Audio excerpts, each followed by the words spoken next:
So mga friends sa ating channel, at meron tayo ditong Orashare. Is it Orashare? Orashare mga friends. So Bluetooth, para siyang Marshall. So meron tayong na i-vlog sa ating channel na one Marshall na hindi na mag-charge. So ito may pumasok naman na Orashare. Ang problema nito mga friends is hindi siya mag-power on. So ayan, baklasan natin. As we check the board, ayan, ito yung top nya, ito yung nasa taas para pinutanan, at ito yung sa likod. Dito yung mga parts ng mga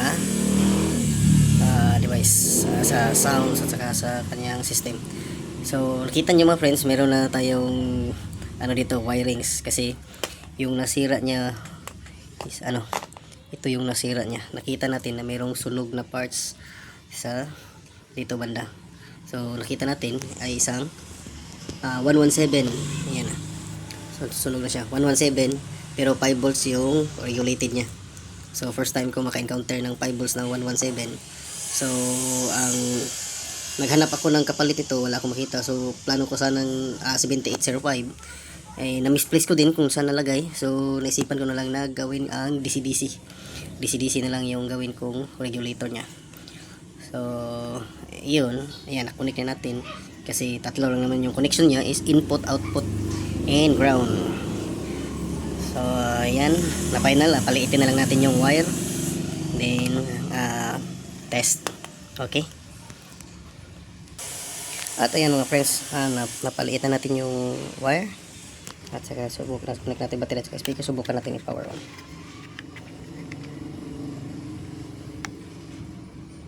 Yan, nag-power. Ayun. So, nadinig naman na okay na. So, ready to pair na yung Bluetooth natin. Okay. So, yan. Testing natin.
Isa.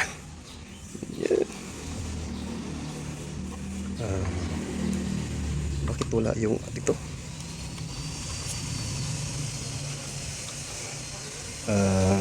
Wait. Andito pala sa kanyang cover. Aksyo ka bala ka na. Okay, so let's close this one.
So, okay na mga friends. Salamat sa panonood. GBR Electronics. Thank you for watching. Bye-bye.